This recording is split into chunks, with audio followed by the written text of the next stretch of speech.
Assalamu alaikum рахматуллахи ва баракатух. Урматтуу угармандар, урматтуу туугандар. Убактыбызда келип калды окшойт. Сабагыбызды баштасак. Альхамдулилля, буга чейин Мухаммад Алланын элчиси деп аталган сабагыбыздын же болбосо ошо деп аталган сабагыбызга байланыштуу бир топ сабактарды алганбыз. Бүгүн дагы ошол сабагыбызга тиешелүү болгон маселени улантып, жаңы сабакты өтөбүз. Баарыбызга Аллах субхана ийгилик берсин. Пайгамбар саллаллаху алейхи вассаламдын сүннөтү диндеги эң негизги түркүк болуп саналат.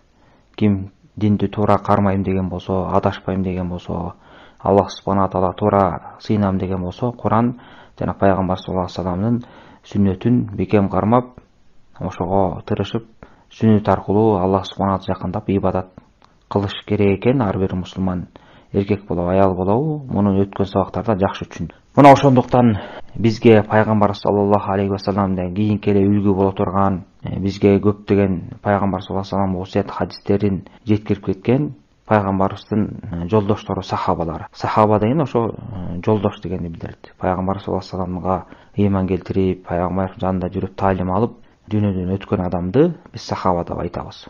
Мына ошол сахабалар пайгамбар саллаллаху алейхи вассалам жанында жолдоштору сүннөткө кандай амалышкан, пайгамбар саллаллаху алейхи вассаламдын сүннөтүн кандай урматташкан, кандай сүйүшкөн, бизге пайгамбар саллаллаху алейхи вассаламдын сүннөтүн сүйүүдө, карманууда кандай үлгүлөрдү көрсөтүп кеткен, мына ушуга байланыштуу бүгүнкү сабагыбыз болмокчу. Албетте биздин сүйүктүү сахабалар динге эбегейсиз жору салым кошкан, балким пайгамбар саллаллаху алейхи вассаламдын сүннөтүн калтырып кеткен мурасын бизге жеткирген, ааламга жеткирген адамдар ошолор сахабалар болгон. Булардын пайгамбар саллаллаху алейхи вассаламдын ээрчишинде, сүйүшүндө эч бир шек жок болгон. Алар адамдардын эң жакшысы болгон пайгамбарлардан кийинки эле. Жана пайгамбар саллаллаху алейхи вассаламды аябай жакшы көрүшкөн, туура ээрчишкен, динин туура карманышкан.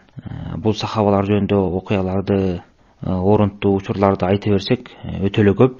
Ошондуктан биз мүмкүнчүлүгүбүзгө жараша кээ бир ошо сахабалардын пайгамбар саллаллаху алейхи вассаламдын сүннөтүнө болгон мамилелерин чагылдырып кыскача айтмакчыбыз. Мына ошол сахабалардын эң алгачкысы баарыбызга белгилүү болгон Абу Бакр Сыддык деген чоң сахаба болгон. Абу Бакр бул пайгамбар саллаллаху алейхи вассаламдын эң жакшы көргөн сахабасы жана сахабалардын эң жакшысы. Бул киши пайгамбарыбыз өткөндөн кийинки эң биринчи халифа болгон, мусулмандарды башкарып, адилеттүү өкүм жүргүзүп, бул дүйнөдөн кеткен, исламга чоң салым кошкон. Мына ошол кишинин пайгамбар саллаллаху алейхи вассаламдын сүннөтүнө кандай мамиле кылган, ошо боюнча кыскача мисал келтирип өтөбүз. Ар бир сахабага колдон келишинче бирден мисалды келтирүүгө аракет кылам. Бардык сахабаларга эмес, албетте. Айта турган сахабалар жөнүндө ар бир бирине тиешелүү бирдей мисалды келтиребиз. Мына ошол сахабалардын алгачкысы Абу Бакр. Бул жанагы биздин Айша энебиздин пайгамбар саллаллаху алейхи вассалам сүйүктүү аялынын атасы болгон. Биз айтканда пайгамбар саллаллаху алейхи вассаламдын кайнатасы, жакын жолдошу, сахабасы, шакирти деп дагы койсок болот. Ошол киши айтып атат. Бухариде келген хадисте ошол киши мындай деп айтып атат. Мен эч качан пайгамбар саллаллаху алейхи вассалам кылып кеткен, калтырып кеткен ишти таштабаймын. Пайгамбар саллаллаху алейхи вассалам кандай кылып кеткен болсо, мен ошондой кылып иш алып барамын. Мен ошо пайгамбар саллаллаху алейхи вассаламдын калтырып кеткен, же көрсөтүп кеткен ишин кылбай коюп, ошонун аркасынан адашып кетүүдөн коркомун деп ошол сахаба айткан. Мына көрдүңүздөрбү, бул сахаба ошо пайгамбар саллаллаху алейхи вассаламдын сүннөтүнүн ордун өтө бийик койгон. Пайгамбар саллаллаху алейхи вассалам эмнени калтырган болсо, эмнени үйрөтүп кеткен болсо, ошону угуп биле турган болсо, ошонун баарына амал кылам деп ошо сахаба айтып атат. Эгерде мен ошого амал кылбай койсом, анда мен адашып кетүүдөн корком деп бул сахаба ушундай сезим менен айтып атат. Көрдүңүздөр, бул сахаба башы менен пайгамбар саллаллаху алейхи вассаламдын эң жакын болгон сахабасы, акылдуу, күчтүү, кайраттуу, адептүү, илимдүү сахаба ушундай айтып атат. Демек, ушул сахабанын сөзүн уккандан кийин башка адамдар мындан дагы көбүрөөк, мындан дагы чоңураак аракет кылып ойлонуш керек. Анткени сахабалар пайгамбар саллаллаху алейхи вассаламдын сүннөтүн бекем кармап аткандан кийин башка адамдар кыңк дебестен сүннөттү бекем ээрчиш керек. Ошентип мына сахабалар ушундай даража менен пайгамбар саллаллаху алейхи вассаламды сүйүшкөн. Албетте ушундай даражага алар кантип жетишти? Илим даражасына, адептүүлүк даражасына кантип жетишкен? Анткени алар Куранды бекем кармашкан, пайгамбар саллаллаху алейхи вассаламдын сүннөтүн бекем кармашкан. Ошол себептен Аллах субхана таала ал сахабалардын даражасын көтөргөн. Аларды такыба, жакшы, адептүү, кайраттуу, айкөл адам кылган Аллах субхана таала ошол себепти. Демек кимде ким Куран сүннөтү бекем кармаган болсо, албетте сахабалар жеткен даражага толук жетпесе дагы бир топ даражага же болбосо ошолорго жакындап көптөгөн жакшы амалдарга жетип ийгиликке жетет. Мына ошентип Абу Бакыр бизге ушундай мисалды көрсөтүп кетти. Андан кийинки эле сахаба Умар деген сахаба, баарыбызга белгилүү болгон Умар ибн Хаттабтын баласы Умар деген сахаба. Бул Абу Бакырдан кийинки эле эң жакшы сахаба. Пайгамбар саллаллаху алейхи вассаламдын жолдошу, кайнатасы, бизче айтканда экинчи халифасы Абу Бакырдан кийинки эле халифа болгон ушул киши болгон. Мына ушул киши дагы бизге бир жакшы өрнөк калтырган Пайгамбар саллаллаху алейхи вассаламдын сүннөтүн ээрчүү боюнча. Бул хадис ошо Бухари Муслимде келет. Ошол киши мындай деп айтып атат. Биз жанагы ажылык амалын билебиз, ажылык парзын. Ошо ажыга барган же умрага барган адамдар жакшыраак түшүнөт. Ошо ажылык же умрага барган кезде адам баласы жана биздин кыбла болгон Кааба ташты таваф кылып айланып Алла Таалага ибадат кылабыз да. Ошол айланып атканда ар бир айланган сайын жана бурчта бир кара таш бар.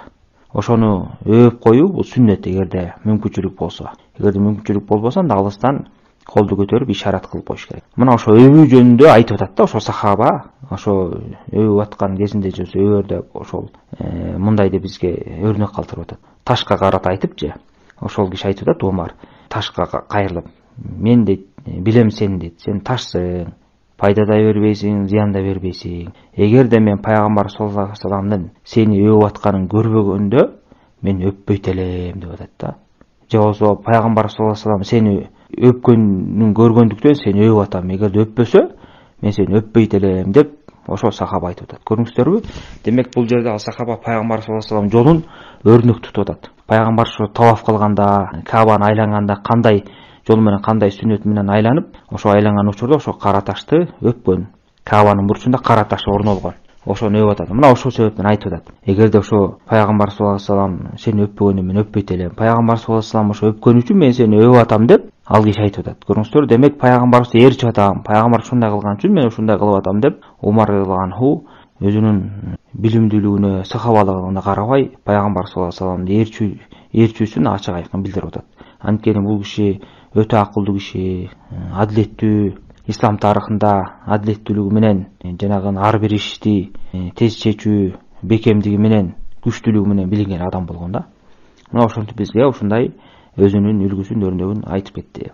Андан кийинки мисал, үчүнчү мисал, ошол Умардан кийинки эле Осман ибн Аффан дегенде чоң сахаба өткөн. Бул Пайгамбар саллаллаху алейхи вассалам күйөө баласы, бир эмес эки кызына үйлөнгөн. Биринчи кызы каза болгондон кийин экинчи кызына да үйлөнгөн. Бул сахаба дагы Пайгамбар саллаллаху алейхи вассаламдын сүйүктүү сахабасы болгон. Абу Бакыр Умардан кийинки эле эң жакшы сахаба. Ушул киши да бизге бир жакшы өрнөктү көрсөтүп кеткен. Ал бир окуянын ичине камтылган. Пайгамбар саллаллаху алейхи вассалам Меккеден Мадинага көчүп, анан ошол кечте меккелик мушрик кафырлар менен ортолорунда кармаш жүрүп турган кез болот. Кийин анан бир учуру болуп Пайгамбар саллаллаху алейхи вассалам Меккеге өзүнүн сахабалары менен кичи ажы жана умра ибадатын аткарганга Мекке тарапка келет. Мекке тарапка келип, анан ошо Меккедеги кафыр мушриктер менен сүйлөшүү жүргүзөт. Ошо биз умрага келдик, умраны аткарып алалы. Ошо сүйлөшүүгө Осман радhiyallahu anhuну жиберген болот. Пайгамбар саллаллаху алейхи вассалам болсо Худайбия деген жерде калган болот, Меккеге жетпеген жерде. Ал тигилер менен сүйлөшүп ошолордун кабарын билип келүүгө Осман деген сахаба, ошо биз айтып аткан сахаба ошол жака жөнөп кетет. Анан ошол жака жөнөп кетип кийин кайра пайгамбарыбызга жана сахабаларга кайтып келгенде, анан кээ бир сахабалар айтат да Османгачы, сен ошо Меккеге кирип чыктың, ошол жака барып келдиң, Кабага да бардың, Каба ташка. Сен эми таваф кылып каалашыңча айлансаң керек деп алар сахабалар сурайт да. Ошо Османдан. Ошондо ал сахаба айтат: "Мени ушундай деп ойлойсуңарбы, мен жөнүндө ушундай ой кыласыңарбы?" деп туруп, Аллах субхана тааlanын аты менен касам ичип айтат: "Мен эгерде Меккеде бир жыл турсам дагы Пайгамбарыбыз саллаллаху алейхи вассалам ошо Кабаны айланып таваф кылмайынча мен эч качан таваф кылбайт элем. Качан гана Пайгамбар саллаллаху алейхи вассалам таваф кылганда ошондо таваф кылат элем" деп ошол киши жооп берет. Көрүңүздөр, Пайгамбар саллаллаху алейхи вассаламды кандай урматташкан, кандай сүйүшкөн. Ал киши айтып атат бул жерде: "Мен ошо бир жыл Меккеде ичинде туруп калсам да ошо Кабаны ташты айланбайт элем" деп. Биринчиден мунун бир нерсени жакшы мындай элестетип коюңуздар да. Сахабалар ошо өзлөрүнүн жашаган жери Мекке шаарынан кубаланып чыгышкан да, алар мушриктер тынчтык бербегендиктен, динине өзлөрүнө асылгандыктан Аллах субхана таала уруксат бергенден кийин өзлөрүнүн жерин, мекенин, байлыгын, туугандары, мал, мүлкүн ташташып, Аллах субхана таала наразылыгы үчүн ошо сахабалар Мадинага көчүп барышкан. Анан өздөрүнүн жерин таштап кеткен адамдардын сагынычын элестетип көрүңүздөр. Өздөрүнүн туулган жерине, жашаган жерине, Меккеге болгон сагыныч. Жөнөкөй да жер эмес, бул Аллах субхана тааланын ыйык болгон эң жакшы шаарларынын бири. Аллах субхана тааланын үйү бар ошол жерде, Кааба, Арам мечити бар ошол жерде. Баардык мусулмандар аны Меккени, ошол жердеги мечитти баарыбыз эле жакшы көрөбүз. Айрыкча сахабалар жакшы көрүшкөн. Анан ошону сагынып, куса болуп келишкен. Ошо умра аны аткарып мечитке зыярат келели деп. Анан келсе эле Меккеге кире албай, Меккенин четинде турушат. Сүйлөшүүгө Усман разияллаху анху кетти. Анан ойлоп атышат алар, баргандан кийин эми ал сүйүнүп таваф кылышты деп. Ошондой эле Усман, мен ушунча сагындым элем, пайгамбар саллаллаху алейхи вассалам мени туура түшүнө берме, таваф кыла берсем болот да, эмне болмок эле деп андай да кылган жок. Пайгамбарыбызды урматтагандыктан, пайгамбарыбыз таваф кылмайынча мен бир жыл турсам дагы Меккеде мен таваф кылбайт элем деп, мына ушул киши айтып атат. Мына бул жерден дагы ушул сахабанын пайгамбар саллаллаху алейхи вассалам кандай урматтап, кандай сүйгөнүн ачык айкын түшүнүп койсо болот. Андан кийинки мисал, төртүнчү мисал, ошо Осман, Алла ыраазы болсун ал кишиге. Ошондон кийинки эле сахабалардын эң жакшысы болгон төртүнчү халифа болгон, төртүнчү мусулмандардын башчысы, төртүнчү эң даражалуу сахабалардын бири бул Али, пайгамбар саллаллаху алейхи вассаламдын күйөө баласы. Атасынын бир тууганынын баласы болгон Али деген сахаба. Мына бул киши дагы ошо пайгамбар саллаллаху алейхи вассаламдын сүннөтүн сыйлоодо, пайгамбарды урматтоодо бизге жакшы өрнөктү калтырып кеткен. Бизге ислам тарыхында белгилүү болгондой, Хайбар деген уруш болгон да. Ошол жерде еврейлер жашаган, ошону пайгамбар саллаллаху алейхи вассалам даават кылып, алар баш ийбегендиктен ошол жерди ачканга аракет кылат. Анан ошол жерде көпкө чейин уруш болуп, оңой менен алардын жашынган чептери ачылбай, бир топ күнгө чейин кармалышат. Анан ошо ачырына жакындап калганда пайгамбар саллаллаху алейхи вассалам айтат да, эртең буюрса Аллах субхана таала бизге ошо жеңишти ыйгарат. Ошол жеңиш ошо бир адамдын себеби аркылуу болот. Ошол адам Алла тааланы жана анын элчисин жакшы көрөт, аны дагы Алла таала жана элчиси жакшы көрөт дейт. Ошондо көптөгөн сахабалар ким болду экен, ошо биз болуп калсак экен деп аябай үмүт кылышат да. Кыскасы эртеси болот, Али разияллаху келет, анан Али разияллахуга берет да. Сен баштаган жоокерлер, сен ачасың деп. Анан ошондо пайгамбар саллаллаху алейхи вассалам колуна желекти берип карматып, анан осият кылат. Токтолбостон, шашылбастан алдыга жылып, ачканга аракет кыл дейт. Анан ошондо Али разияллаху анху алдыга жылып кетип баратып, пайгамбар саллаллаху алейхи вассаламдын токтолбостон деген, кайрылбас деген, бурулбастан деген сөзүн эсине тутуп, ушу кетип баратып токтоп туруп, артка кылчайып карабастан мындай деп айтат да: "О Алланын элчиси, мен эмне үчүн, кайсы нерсе үчүн согуш кылам, кайсы нерсе үчүн ушул жерде ачам" дейт да. Анан ошондо пайгамбар саллаллаху алейхи вассалам ошо ла иляха иллаллах келимеси үчүн согуш кыласың, ошон үчүн бул жерде ачасың деп анан осият кылат. Мына бул жерде айтайын деген максат эмне? Ошо пайгамбар саллаллаху алейхи вассалам жана Али разияллаху анхуну жөнөтүп атканда шашылбастан алдыга жөнө, артка бурулбай, кылчайбай деп айткан да. Анан ал кетип баратып, ошо суроо бергиси келип, пайгамбар саллаллаху алейхи вассалам сөзүн эстеп, кылчайбастан, бурулбастан деген сөзүн эстеп, ошо кетип барат токтоп, артка кылчайбастан, бурулбастан туруп сурайт да: "О Алланын элчиси, эмне себептен, кайсы себеби үчүн мен согушам" деп. Көрүңүздөрбү? Демек, ал пайгамбар саллаллаху алейхи вассаламдын сөзүн экинги кылган эмес сахабалар. Дароо угар менен ошону аткарганга аракет кылышкан да. Мына бул жерден дагы ошо сахабалар кандай сүннөттү сүйүп, канчалык деңгээлде аткарарын биз ачык айкын билип алдык. Андан кийинки мисал, 5-чи мисал, пайгамбар саллаллаху алейхи вассаламдын Муавия деген сахабасы өткөн. Бул сахабалардын ичинен белгилүү сахаба, пайгамбар саллаллаху алейхи вассаламдын вахийни жаза турган адам болгон, вахий келгенде ошону жаза турган адам болгон, мусулмандардын эң алгачкы адилеттүү падышасы болгон. Ошо Али разияллаху анхудан кийин эле падышалык ушул кишинин колуна өткөн. Көптөгөн жакшылыктарды алып келип, исламга жеңиш алып келип, исламды көп жерге тараткан. Мына ошол киши, ошо Абу Дауд, Тирмизи риваят кылган хадисте мындай деп айтып атат. Же болсо бир окуя болгон, ошонун аркасынан ушуну айтат. Ошол киши падыша болуп турган кезде кээ бир сахабаларга кирип келет, кээ бир адамдарга, 2-3 сахабага. Ошолордун арасынан бир экөө кирип келатканда тосуп тура калышат да. Негизи бул шариатта тыюу салынат. Мисалы бир адам келатса, бир падышабы, чоңбу келатканда, ошо келип аткандыгы үчүн эле адамдар тике тура калган, бул шариатта туура эмес да. Эгерде бир муктаждык болуп же салам бериш керек болуп же кучакташып учурашыш керек болгон болсо же башка бир себеп менен турса мейли, бирок ошону кирип келатканда эле ошо кирип аткандыгы үчүн эле тикеден тик тура калган, бул туура эмес да. Анан ошентип тура калат бир эки адам. Ошондо Муавия айтат да, отургун, турбагын.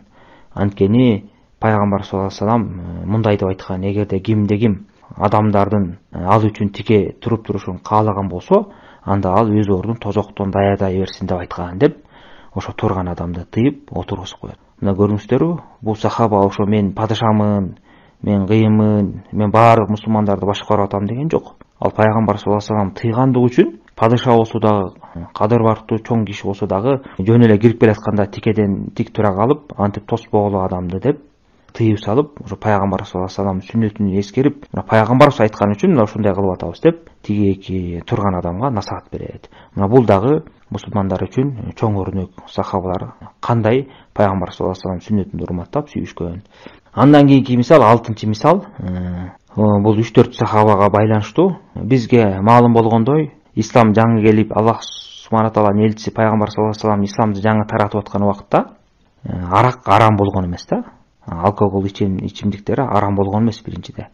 Кийин бара-бара мусулмандарга ыйман толук кирип исламды жакшы түшүнгөндөн кийин анан арам болгон. Арак ичүү, ичимдик ичүү арам болгонго чейин бир жерде Абу Убайда, Абу Талхана, Убай ибн Кааб деген сахабалар отуруп ошондой ичимдик ичип атышкан болот.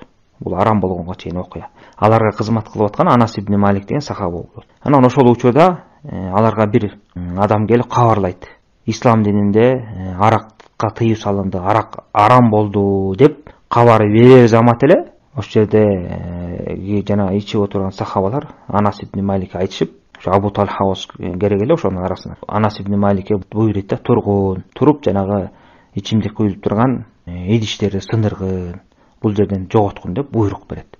Мына бул жерде көрдүңүздөрбү, сахабалар дароо ошону кабыл алышты. Аллах субхана тааланын буйругу түшкөндө ичимдик, арак, алкогол ичимдиги арам болду дээр замат, ошону күтпөстөн биз тактайлы, анан мындай экен, эмнеге мындай болуп калды, биз жакшы көрөбүз да, эми бул акыркысы болсунчу дебестен, угар замат дароо ошого моюн сунушту да. Көрдүңүздөрбү, сахабалар кандай даяр эле. Ошо Аллах субхана тааланын өкүмдөрүн, пайгамбар саллаллаху алейхи вассалам сүннөттөрүн карманга даяр эле. Ошол себептен дароо моюн сунушту. Анткени алар ошого жетип, ошого даяр болуп калган эле. Анан акыркы ошо өкүм чыгарганда Аллах субхана таала арактын зыяндуулугун айтып туруп, Маида сүрөсүндө келгенде эле ошо аракты арам кылганда мына сахабалар ушундай кылып баш ийишкен. Андан кийинки мисал, 7-мисал, бул хадисти ушу Ибн Аббас деген пайгамбар саллаллаху алейхи вассалам сахабасы риваят кылат. Муслим хадис жыйнагында пайгамбар саллаллаху алейхи вассалам бир адамдын колунан алтын шакекти көрүп калат. Баарыбыз билебиз, алтын шакек эркектер үчүн тыюу салынган, тагынган болбойт. Деги эле алтын нерсени тагынган болбойт, саат, цепочка, ошого окшогон нерселерди. Анан пайгамбар саллаллаху алейхи вассалам ошо алтынды көрөр замат ошол кишинин колунан алтынды алып туруп, сууруп алып, жулуп алып туруп, анан жерге ыргытып ийет. Анан айтат: силердин ошо бирөөңөр ушу колуна тозоктун чогу болгон нерсени колуна тагып алабы деп айтат да. Мындай кылбагыла деген маани. Анан ошондо пайгамбар саллаллаху алейхи вассалам жана шакек жерге ыргытып ийген болот. Анан пайгамбарыбыз кеткенден кийин тиги кишинин жанындагы адамдар айтат да: эми пайгамбарыбыз кетти, эми баягы айтар сөзүн айтты, эми шакегиңди алып алсаң болот, ала бер дегенде, ал киши айтат да: жок дейт, мен пайгамбар саллаллаху алейхи вассалам алып ыргыткан нерсени эч качан албаймын деп айтат. Көрдүңүздөрбү? Ошо сахабанын пайгамбар саллаллаху алейхи вассаламды урматтоодогу күчтүү ыйманын байкадыңыздарбы? Пайгамбарыбыз ыргыттыбы, бүттү, мен ага көңүл бурбайм. Пайгамбарыбыз тыйдыбы, мен ага карабайм деп айтып. А болбосо ошо шакекти мисалы алса, адал эле болмок, алып мисалы сатып ийип, же болбосо тагынбай эле башка нерсеге колдонсо болот эле. Навави рахимахулла айткандайчы. Бирок да ал киши алгысы келген жок аны. Балким башка муктаж адамдар алгандыр. Мына ошол киши өзү албай, мына пайгамбарыбыз ыргыттыбы, бүттү, мен албаймын деп. Ошо пайгамбар саллаллаху алейхи вассалам урматтаган үчүн, сүйгөндүгү үчүн мага туура жол көрсөттү, туура багыт берди. Ошон үчүн мен буга кайра барбайм деп, жанагы ыргытылган шакекти кайра алган жок. Мына бул дагы бизге чоң үлгү боло турган бир сабак. Андан кийинки 8-мисал, пайгамбар саллаллаху алейхи вассаламдын Ибн Омар, мындайча айтканда Абдуллах ибн Омар, Омардын баласы Абдулла деген сахаба өткөн да. Бул дагы аябай илимдүү, билимдүү, пайгамбар саллаллаху алейхи вассаламдын сүннөтүнө аябай бекем сахабалардын бири болгон. Бизге көптөгөн хадистери жеткирген. Ушул киши өзүнүн кызматчысы менен Нафи деген адам болгон, ошо кызматчысы менен жолдо кетип баратып же талаада кетип баратып кой кайтарган бир адамга жолугушат. Анан ошол баягы чоор чертип аткан болот да. Чоор билебиз, музыка арба аспабы. Ошо менен үн чыгарып аткан болот. Чоорун чертип музыкалык үн чыгарып аткан болот. Ошол замат дароо ошо Абдуллах ибн Омар деген сахаба дароо сөймөйүн кулагына салып, анан жолдун чекесине чыгып, бараткан жолуна улап кете баштайт. Анан тиги улам сурап турат жана кызматчысына. Тиги үн токтодубу, андан алыстадыкпы, угулбай калдыбы деп. Анан качан гана угулбай калганда тиги киши угулбай калды дегенде Ибн Омар колун түшүндүрүп айтат да. Мен пайгамбар саллаллаху алейхи вассаламдын ушундай кылып атканын көрдүм эле, ошол себептен ушундай кылдым деп ал киши айтат. Көрдүңүздөрбү, пайгамбар саллаллаху алейхи вассаламды кандай этишкен. Биз баарыбыз билебиз, ислам дининде жанагындай музыка аспаптары тыюу салынган. Пайгамбар саллаллаху алейхи вассалам дагы ошо музыка аспабын укпай, кулагын жапкан. Анан бул Абдуллах ибн Омар ошо пайгамбарыбызга ээрчип, пайгамбар кандай кылса ошондой кылып, бул дагы ошо музыка аспабын укпай, андан алыстап кулагын жаап атат. Анан окуянын аягында түшүндүрүп берип атат. Пайгамбар саллаллаху алейхи вассаламды ушуну көргөндүгү үчүн мен да ушундай кылдым. Мына бул дагы биз үчүн чоң бир сабак, чоң бир үлгү. Бул хадисти имам Ахмад жана Абу Дауд риваят кылган. Андан кийинки 9-мисал, пайгамбар саллаллаху алейхи вассаламдын сахабаларынын бири Абдуллах ибн Мугаффал деген сахаба болгон. Ошол киши дагы бир адамды көрүп калат. Ошол адам колуна бак кичинекей таштарды алып, мындай чертип ыргытып аткан болот да. Же сөймөй менен, же тиги ортоной манжасы мененчи бармагы менен бириктирип мындай чертип кичинекей таштарды ыргытып атканын көрүп калат. Анан ошондо ал киши айтат да, пайгамбар саллаллаху алейхи вассалам мындай нерседен тыйган. Анткени бул нерсе же бир охотага, аң улаганга жарабайт, мындайча айтканда бир аңды алып бербейт, же бир душмандын мизин кайтара албайт, болгону тиш сындырат же көздү чукуйт. Андан башка пайдасы жок деп айтат. Ошентип айтып, анан кийин дагы бир убакыт өткөндөн кийин башка күнү ошол адамды дагы көрүп калат. Караса, ошол адам дагы эле ошентип ыргытып аткан болот. Анан ошондо тиги сахаба ачуусу келип, мен сага пайгамбар саллаллаху алейхи вассалам айтты деп, пайгамбардын артынан хадис айтып берип, сени кайтарып алсам дагы эле ошентип атасыңбы? Болду, мындан кийин мен сага сүйлөбөйм, сени менен сүйлөшпөймүн деп айтат да. Бир убакытка чейин сүйлөшпөйм дейт. Кээ бир риваятта, Муслимдин риваятында болсо, эч качан сен менен сүйлөшпөйм деп айтат. Анткени ал киши айтып атат, мен ошо пайгамбар саллаллаху алейхи вассаламдын сага сүннөтүн өкүмү сага жеткирип атсам, сен угуп туруп, билип туруп, кайра ошону кылып атасың, пайгамбарды урматтабай. Ошондуктан сени менен сүйлөшкөнгө сен татыктуу эмессиң, сени менен сүйлөшпөйм деп пайгамбардын сахабасы айтып атат да. Бул сахаба эмнеге мында ушундай мамилеге барып атат? Анткени ошол адамды тарбиялап атат. Пайгамбарыбыздын таалимин, буйругун уккандан кийин ар бир адам аткарыш керек. Демек пайгамбар сыйлабаса, аны аткарбаса, ал сыйлоого, сүйлөгөнгө татыктуу эмес, ошондой мамиле кылам деп айтып атат. Эми канча деген адамдар, канча деген көптөгөн адамдар пайгамбарыбыздын канчадан хадистерин, тыйган тыюуларын, буйруган буйруктарын угуп аткарбай жүрүшөт. Бул деген өтө коркунучтуу бир жагынан. Экинчи жагынан бул алсыздык, динге болгон, сүннөткө болгон мамиленин начарлыгын билдирген. Ар бир адам колунан келишинче пайгамбар саллаллаху алейхи вассаламдын хадистерин, осуяттарын укканга, ошого дароо амал кылганга толук күчүн жумшап амал кылыш керек. Мына бул сахаба керек болсо ошондой укпаган адамдар менен сүйлөшпөгөнгө чейин барып ошентип тарбия көрсөтөт. Андан кийинки 10-мисал, бир акылдуу мисал, ошо менен иншалла токтотобуз. Бул мисал ошо пайгамбар саллаллаху алейхи вассаламдын жубайлары, мусулмандардын энеси болгон сахаба аялдарга байланыштуу. Зейнеп бинти Аби Салама деген сахаба аял болгон. Ошол аял киши бизге риваят кылып айтып атат. Пайгамбар саллаллаху алейхи вассалам жубайы Умму Хабиба, анан Зейнеп бинти Жахш деген жубайлары болгон да, биздин энебиз да, мусулмандардын энеси. Мына ошолар жөнүндө болгон окуяны айтып атат. Умму Хабиба аттуу энебиздин атасы өтүп кеткен болот. Бул өзүнчө окуя. Зейнеп бинти Жахш деген энебиздин бир тууганы өтүп кеткен болот.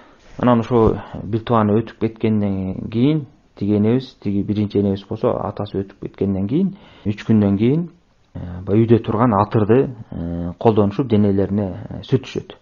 Анан ошо сүртүшүп туруп айтышат да, биз эми ар кимиси өзүнчө айтат да, мен ошо атырга деле муктаждыгым жок, мен себенейин деп, же болбосо атырды сүйкөйүн деген деле ниетим жок, аны деле каалаган жокмун. Болгону мен пайгамбар саллаллаху алейхи вассаламдын хадисин уктум эле. Аллах субхана таалага жана кыямат күнүнө ыйман келтирген аял үчүн эгерде бир жакыны өтүп кеткен болсо, ошо 3 күндөн ашык аза күткөн болбойт деген хадисин уктум эле. Бир гана эгерде жолдошу күйөөсү өтүп кеткен болсо, ага 4 ай 10 күн гана аза күтөт.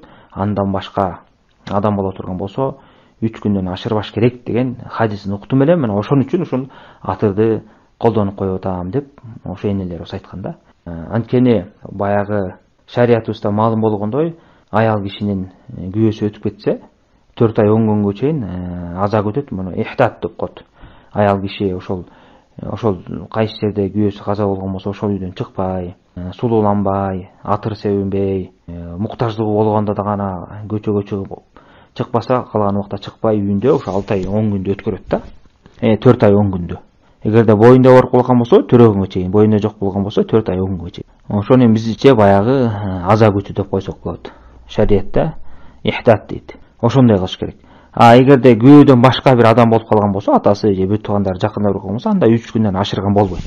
Эгерде ошентип аза күтөм деген болсо, 3 күндөн ашырган болбойт. Андан кийин кадимкидей эле жашоосун улантып, кадимки жашоого кириш керек. Мына ошентип бул биздин энелерибиз кандай мисал көрсөтүп атат. Ошо пайгамбар саллаллаху алейхи вассалам айтканына каршы болуп калбайлы, тууган өлүптүр же атасы өлүптүр деп 3 күндөн ашык аза күтүп атат деген түшүнүк болуп калбасын деп, алар атайын ошо атырды сүйкөнүп коюп атышат. Анткени азады күтүп аткан адам сүйкөнбөйт да аял. Булар ошо эми аза күнү күтүп аткан убакыт бүттү, мына сүйкөнүп атабыз деп ошону көрсөтүп койду.